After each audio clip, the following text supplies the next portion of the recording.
and seeing where he's been as a parent. My parents over his shoulder, electronically. So a lot of where the next generation tools are going to go are where you have age-specific type tools where it recognizes how old the child or the person on the computer actually is. And that's really important because rather than saying no, rather than the parent being this bad no, the kid comes and says, I want to use social networking tools. Where we need to be is to say, fantastic. Let's make sure, here's the skills that you have to have mastered to do that. And here's the social responsibility pieces, to our family and others that you need to have. Let's work to get you there. And then if the answer isn't no, and how come, and because I said so, it's absolutely. Let's see what it takes to get you there. And as soon as you've got those skills and you can demonstrate them, let's make it work. And then they're going to mess up. We all do. We learn through that. And then you go back and you say, well, is it because they didn't have the skills? Do we practice the skills?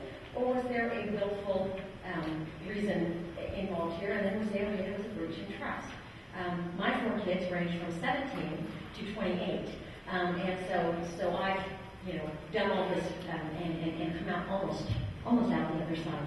But in taking that approach, and I admit my kids could not outgeek me. They didn't even want to try.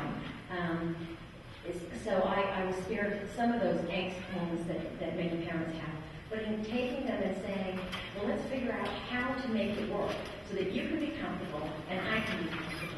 And I remember this huge negotiation with my older son when he was 17, and he was super into cars. And he was on his car forum, and he just put new springs in his car. And there was a guy on the forum who lived about 30 miles away that said, hey, could you help me, install these springs in my car?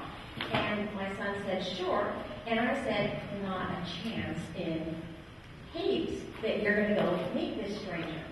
Now, forget the fact that I meet people who I only met online almost every single day. I met these panelists, and they look pretty dodgy. And he said, Mom, you're being unreasonable. And I said, no, it's just a hard no. And then I realized, look, it's not effective. And so I said, let's negotiate it. Let's figure out how you can do that I can still be comfortable. Because I'm afraid.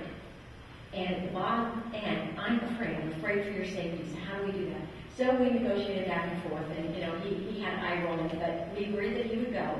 But that before he got out of the car, he would tell me, if the guy looked sketchy, if he looked like he was the age he claimed he was, and all of those things. I mean, you have to understand that in my, in part of my work, I have dealt with the absolute ugliest of the internet. And so he calls me and he says, yeah, Mom, he looks like he's supposed to and everything else. And he says, in fact, you want to talk to him? And I said, okay. I'm sure that they had texted back and forth saying, my mom's this paranoid freak, So he gets on the phone and he says, hi, I am really actually just wanting help with my springs. And the other deal we had is that whenever I was anxious about it, I could call. And I did. I called him a few times. And you know what? He was fine. And both he and I learned that we had that ability to negotiate. That I could say, but I'm afraid.